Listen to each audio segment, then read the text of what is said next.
ನಮಸ್ಕಾರ. ನನ್ನ ಹೆಸರು ಎಸ್ ಜಿ ನಾಗರಾಜ್ ಅಂತ. BBMP ವಾರ್ಡ್ 81ರ ಮಾಜಿ ಕಾರ್ಪೊರೇಟ್ರು ಮತ್ತು ಟೌನ್ ಪ್ಲಾನಿಂಗ್ ಚೇರ್ಮನ್ ಆಗಿದ್ದೆ. ಮತ್ತು ಇವತ್ತು GBA ಎಲೆಕ್ಷನ್ ಅಂತ ಸರ್ಕಾರ ಏನು ಘೋಷಣೆ ಮಾಡ್ತಾಯಿದೆ, ಇದೇ ಮೇ ಮತ್ತು ಜೂನ್ ತಿಂಗಳಲ್ಲಿ ಈ GBA ಎಲೆಕ್ಷನ್ ಬರ್ತಾಯಿದೆ.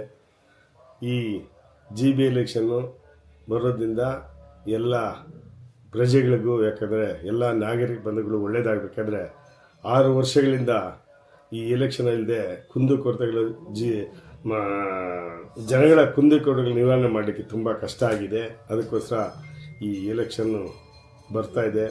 ಆ ದೇವರು ಈ GBA ಎಲೆಕ್ಷನಲ್ಲಿ ಬಹುಮತದಿಂದ BJP ಪಾರ್ಟಿನಲ್ಲಿ ಬಹುಮತದಿಂದ ಗೆಲ್ಲಿಸಿ ಸರ್ಕಾರ GBA ರಚನೆ ಮಾಡಬೇಕು, ಜನಗಳಿಗೆ ಸೌಕರ್ಯವನ್ನು ಕೊಡಲಿ ಅಂತ ಕೇಳಿಕೊಂಡು, ಮತ್ತು ಈ ಮಕರ ಸಂಕ್ರಾಂತಿಯು ಎಲ್ಲರಿಗೂ ಶುಭಾಶಯಗಳು ತಿಳಿಸ್ತಾ ಇದ್ದೀನಿ. ಮತ್ತು ಆ ದೇವರು ಎಲ್ಲರಿಗೂ ಆರೋಗ್ಯ, ಐಶ್ವರ್ಯ ಮತ್ತು ಉತ್ತಮ ಜೀವನ ಕೊಡಲಿ, ಆರೋಗ್ಯ ಕೊಡಲಿ. ಮತ್ತು ಎಳ್ಳು ಬೆಲ್ಲ ತಿಂದು ಒಳ್ಳೆ ಮಾತನಾಡಲಿ ಅಂತ ಹೇಳ್ಬಿಟ್ಟು ಆ ದೇವರನ್ನೇ ಪ್ರಾರ್ಥನೆ ಮಾಡೋಣ. ಜೈ ಹಿಂದ್.